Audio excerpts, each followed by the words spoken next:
มาตัดไม้เลยแหละรวมมีแต่ผู้มีเวียกแท้ขับบนหนึ่งอยู่นั่นบนเลี้ยวเสือ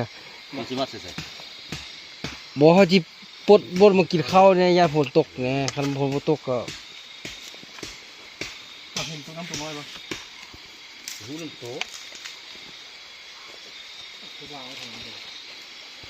โอ้หมอนี่เผาหอกแหละโอ้กระโพดยามันบุสุกกายย่ามสุกอยู่ยันเดือมือเนี่ย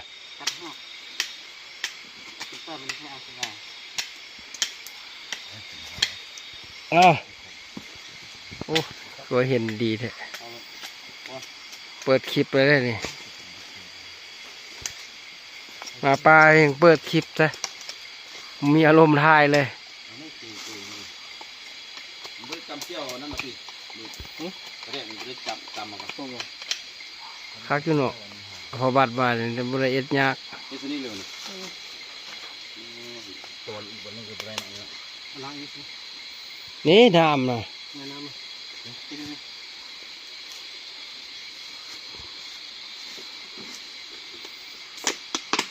ปิงทบโพน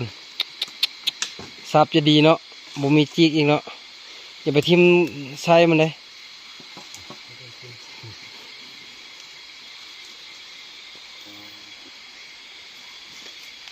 แกงอยู่เนาะเฮ้ยซอยมันไหมเขี่ยเอาแล้วมันรูดออกมาเป็นโน่นเลยค่อยๆใจเย็นเสียพี่ไปไหนไหมแกมาด้วยใช่ไหมวงแกเลย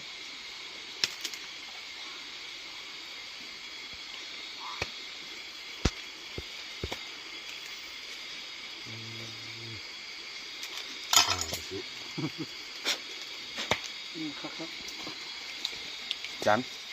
จังวะเกลือเสื้อลามเป็นหัวนี่จางเนาะเป็นหัวเนาะทำต้องเดือดชอบด้วยจางเลยแล้วกูก็ได้ธรรมดานี่เค็มเนี่ยโอ้จับมาตกลงปีนลงมาได้นี่เอามาใกล้เส้นนี้เลยเนาะกินได้เขาบอกกินข้าวก่อนจำซะสิจำเลยมึงเห็นเลยจำ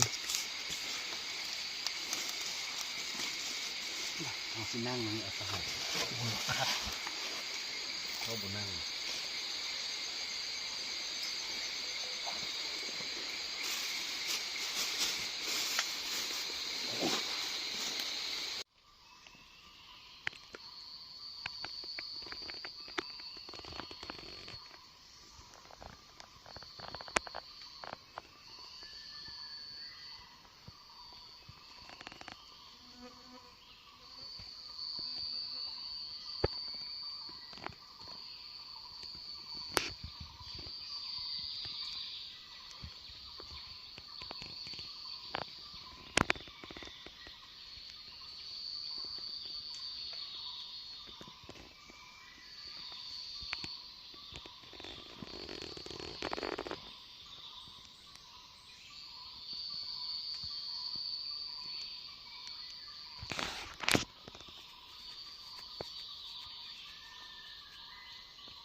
ออกเลย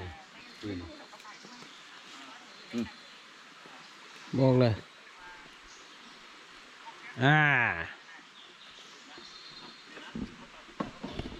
จับภาพก่อนพี่นางอีวี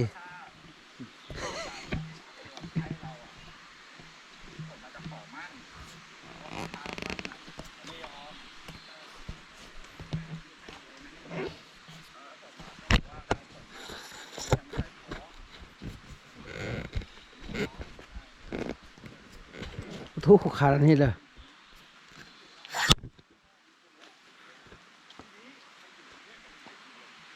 ป้าโถอยู่หลายมือวะ เบิ่งนกไงเนี่ยแม่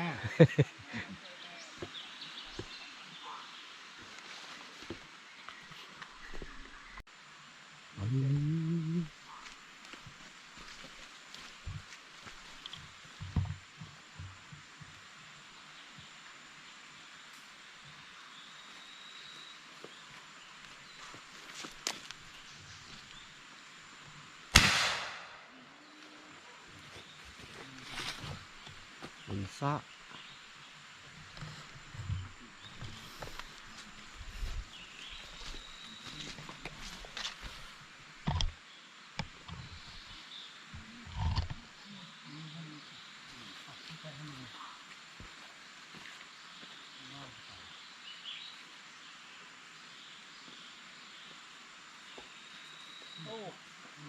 แน่นดีครับเสียงปืน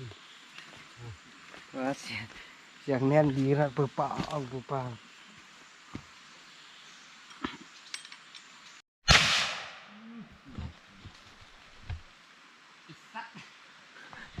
เปลี่ยนลูกว่านใส่อย่าแซวแม่ยิงละแซวแถวอะสเต็ก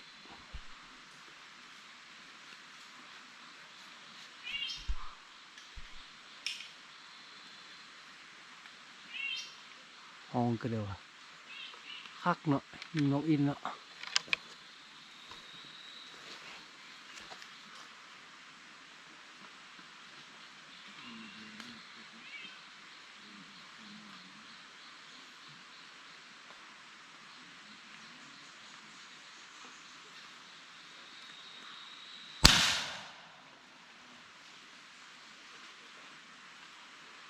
วันตกยาวๆ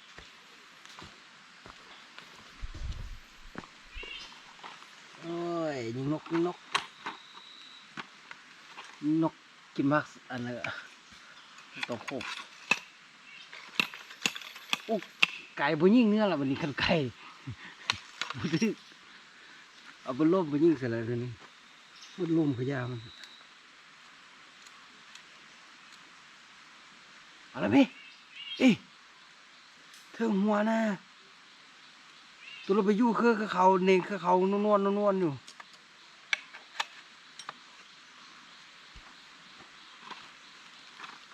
เฮ้ยนกบินเทิงหัวสะอยู่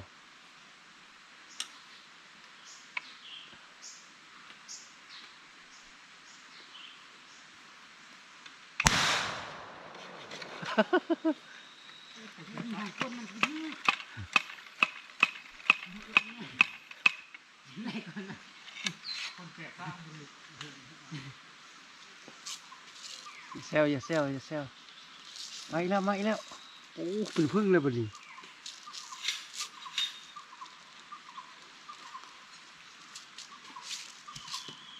นกกิดกท่านกกิดกนะ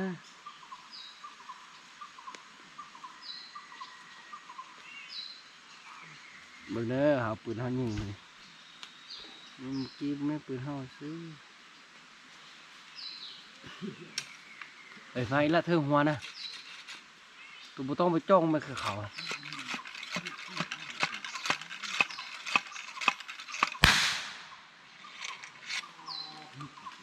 ไม่ได้สี่อย่ามันนั่นไปหักโต๊ะ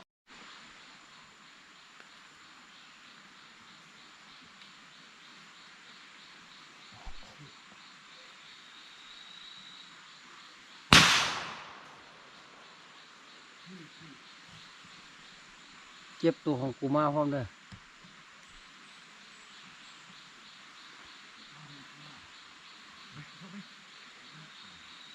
ฮะเข้าอ่ะ เขาแล้วออกไปเลย แล้วยิงนกอยู่นี่ก็แล้วเนาะ1 โมงจังไปเฮ็ดตัวของกูได้ไหมตัวของกูนะปุ่นกบมะเขือน่ะตะหน้าหั่นน่ะข้างๆทางหน้าไปอีกนิดนึง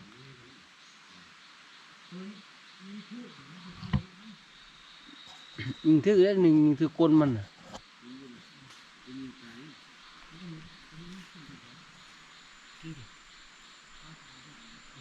เข้าเนินข้างหลังเข้าประพุ่ม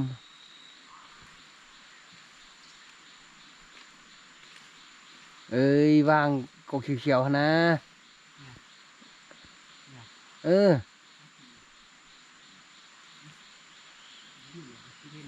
นู่นนกพี่ตี้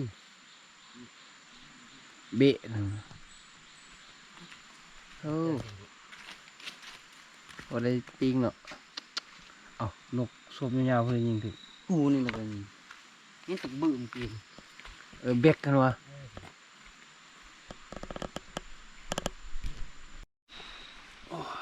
ครับ ยิงเบิดกะมันแพงแล้วนะ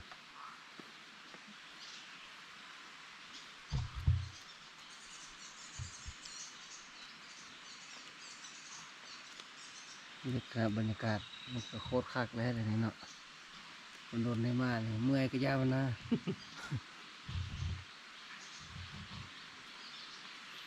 นกกบหันได้จากตัวฮอกกบหันได้จากตัวโบนันโอ้แหละบูมีแห้งแล้วยางเหมือนแรงไปรัดอยู่ไปกุกก็มาให้ฮะมันแล้วตามเนี่ยแถวนั้นยิงปุ๊บตกปุ๊บเลยไปเคี้ยวไปแล้วเลยตัวฮอกมันตัวเนื้อ โอ้หวาน ตัวเนื้อแล้วมันอันน่ะ บ่ตาย มันบ่ตายพ่อบ้านกันบ่เฮาบ่ยิงถึงดีมันแท้ยิงคือนี่นกตัวนี้แม่นเลยคือว่าบ่มเห็นแล้วไหม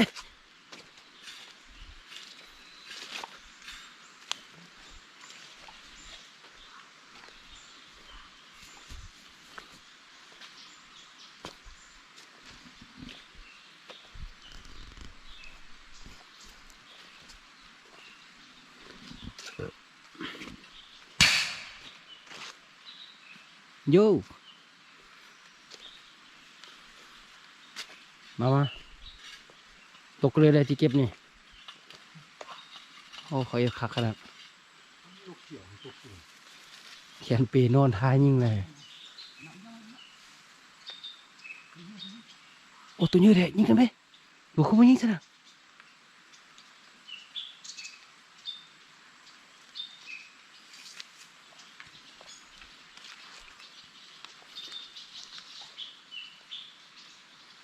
เอ้ามันคือผู้หญิงคนนี้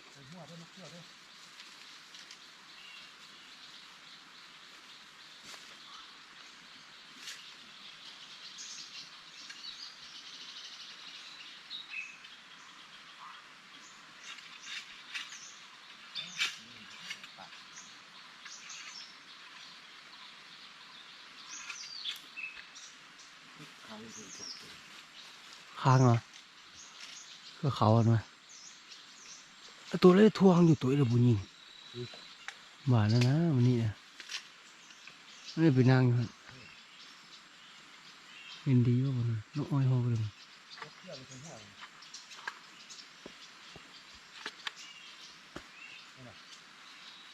อย่าปาก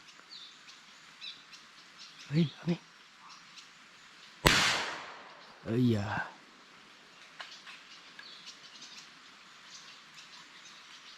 นี่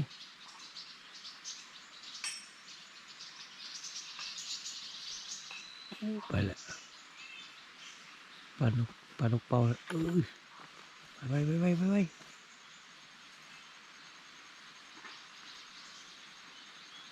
มาแล้วนะ อดีบังหน้าบ้านี่โน นี่เต้นลงละนี่นี่บ่เห็นปะนี่หมอนี่ บ่ถือดิ เดี๋ยวบ่ถึกยองตะปอดอยู่หั่นปิ้นหัวแล้วบ่หั่น กูบ่เห็น โอ้ยสิเป็นศาสตร์คนลงตามพี่เห็นบ่มาบ่สิยิงละบ่สิเห็นละเรียบร้อย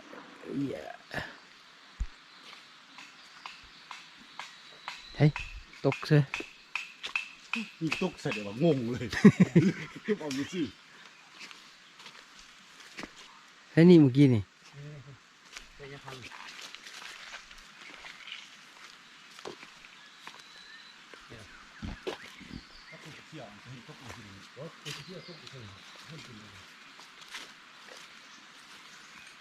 มีวะ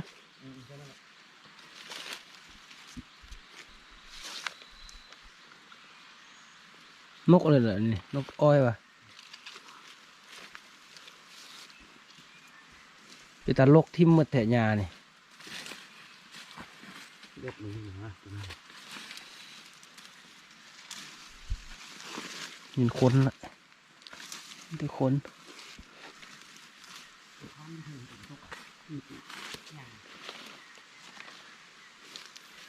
ซับซ้อนได้สู่ตกเขา2 ตัวแล้วไปเอาเลยฮัลโหลเออ นี่นะโอ้แต่คงบุญหัวข้างนั้น บางงาตัวยิ่งที่เก่งเอี้ยวน่ะก็ตกบนเขาอยู่นี่ นี่ นี่ นะ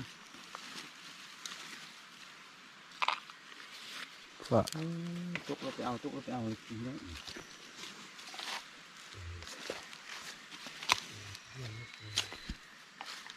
นี่ลูกยกตัวนี้ดิ ไก่ ลูกเกี่ยวมันจะมันคุ้ม บุญยิ่งแทนตกก็เลยเด้ นี่ก็มีห้องมันจะเลย เฮ็ดตกลงดินจักตัว นี่นะตกนี่นี่คือนักของหันก็ทำมันข้ามไป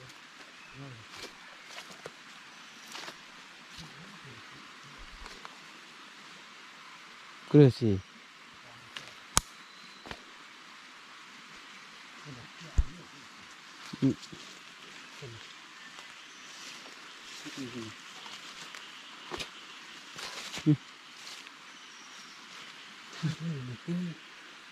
ข้า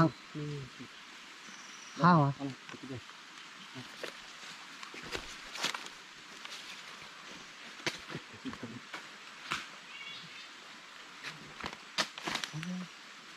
ไม่ไหมโมอยู่นี่เลยตัวนึงสิวะตัวข้างตาห้าวะนี่เห็นปีกขาดอยู่นี่คนละตัววะ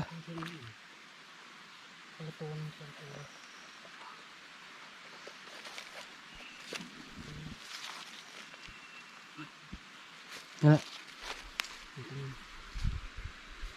3 ตัวละรายการโอ้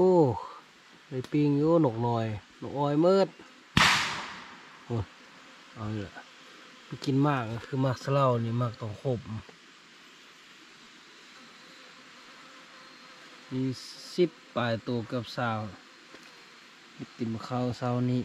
5-6 ตัวปิงอยู่หัน10 ตัว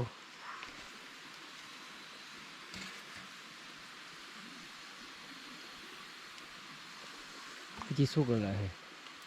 นี่มันห่อนนี่เลยนี่ เขายังไม่ถึงเลย เขาเต็มที่เหรอ อืม หนังเสื้อทำตัวอันนั้นไฟนี่มอดหลายเสื้อขันไฟนี่บ่มอดหลายเสื้อได้แล้วป่ะนี่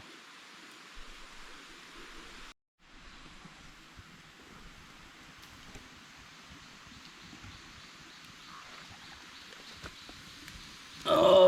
ยยังอยู่บนเก่าอยู่คืนหนึ่งมือหนึ่งแหละเอาอีกแล้ว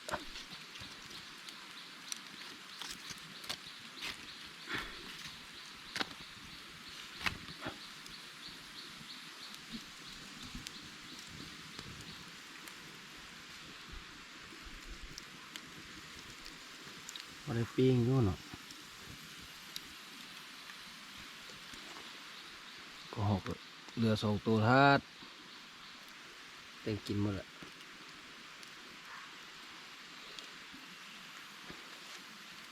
ยิงเข้า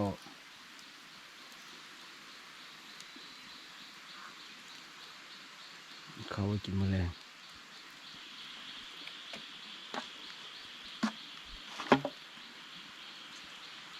ครับอยู่บรรยากาศเรือมาป่าสิแล้ว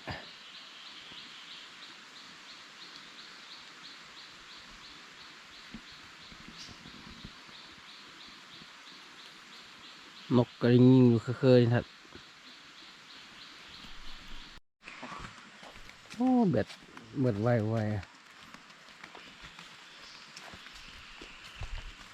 เฮ้ยเราจะกินข้าวโอ้ลูกมาตีหุ่นน่ะ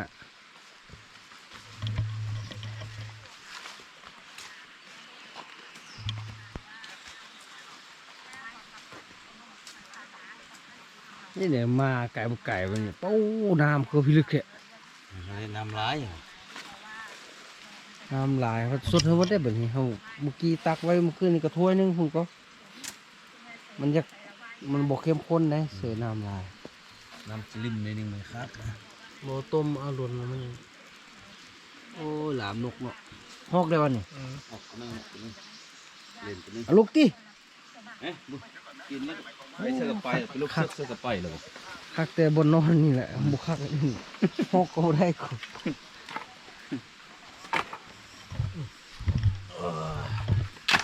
จับไม่เอาจะบ้านเลยดูเลยบังนะดำกันมา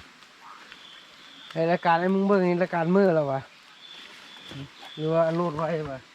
โหลดไว้ โอ้แต่งโดน4-5 มือแต่โดนให้น่ะใครเลย ไม่ได้เบิ้ง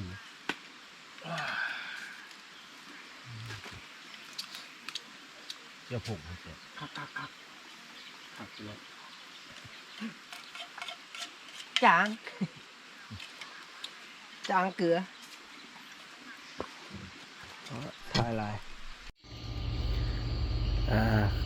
ลุกประมาณ3 โมงกลางคืนที่2ถ้ามันเสียงเด้อนอนก็บ่ได้ไปลงไปการ3 โมงกลางคืนนอนหมดฟังมันเสียงเลยจนสะเนือนหมดทางผานี่จักสัตว์จียานจักจียานป้ายเท่ากันฟังก็บ่ได้นอนก็บ่ได้เดี๋ยวหมูป่ามานอนอยู่ไกลนี่คือทำอิฐแห้งนักคือทำอิฐจนนอนบ่หลับนำเลย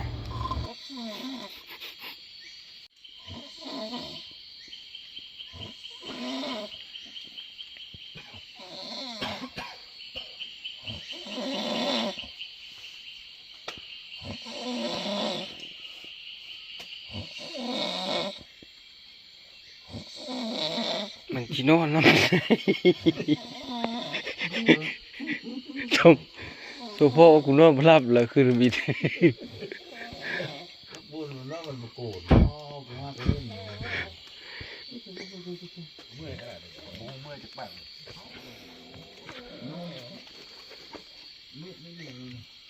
กูจะเลยปิ้นหัวนี้เอง ว่าฝนคือจิบตกแล้วกูนอนแล้วกูเอาหัวออกไปฝนก็ยังบ่หลับอยู่เทิงบ่ได้ไปเบิ่งวะโอ้พอได้กินอยู่เนาะเอ้ยแม่นเลยสุนิจิมาลักตัวอันนี้ถึกมองนี่บ่ได้ติโอ้หลังเห็นบ่หลังขี้หาก็ยังถึกเห็นบ่บ่นั้นบ่อยากซื้อ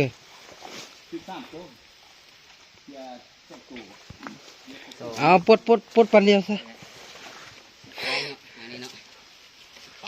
โอ้ตัวเกียร์เยอะเลย แล้วที่คู่มืออื่นมาเอานี่โอไปเนาะ แท้คุยเลย พอได้เฝ้าเนาะ ปดได้บ่แม่นปาดได้เอาดีๆได้ มาพูดได้มาสร้างพูดได้นะ โคตรวะ บ่สร้างก็ได้เฮียนแหละ ตีนก้อน เอาปลดอันนั้นมาหั่นแหละปลดตีนลุ่มตีนมันออกแล้วก็แล้วครับ ภาพเปิดดีนะให้ยุ่งไปกดเก้า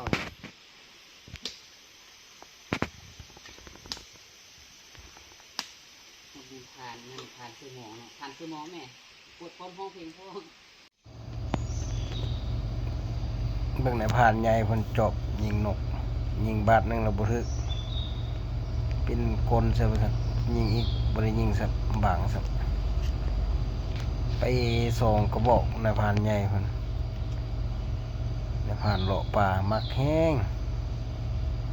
ไก่บ่ยันแต่เมื่อย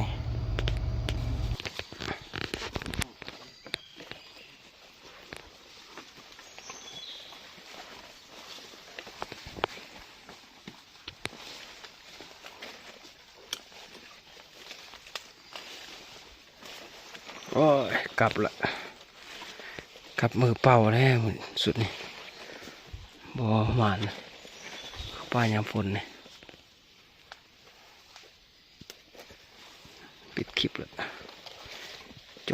บคลิปแล้ว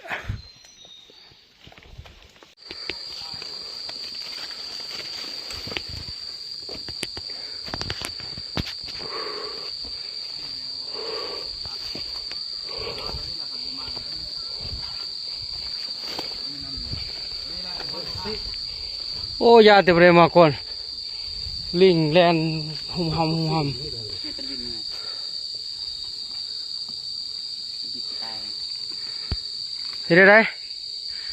สัมภาษณ์เลยจิ ครับโอ้กินกาแฟน้ำเย็นขนาด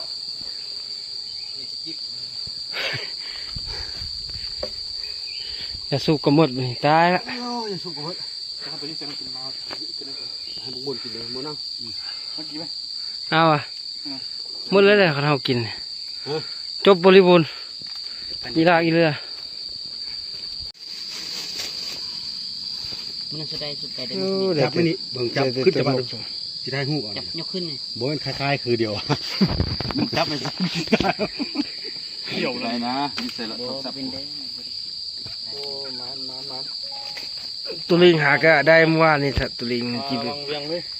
เขามาชอบกินนะมาชอบกินไก่ เชี่ยวตายซ้ำเชี่ยวตายโอเคว่ะเอาโทรศัพท์กูเลยวันนี้ ถ้าให้ผู้เดียวก็ได้เราจังส่งสมมุตินะปู บุญส่งให้ซะ มีตัวเลยแหละตัวฟ้านวะมาเอาการมันขึ้นในตัวฟ้านตัวเดียวฮั่น กินงานย่างเป็นมื้อ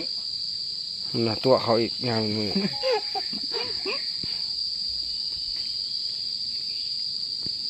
พอได้กินเดียว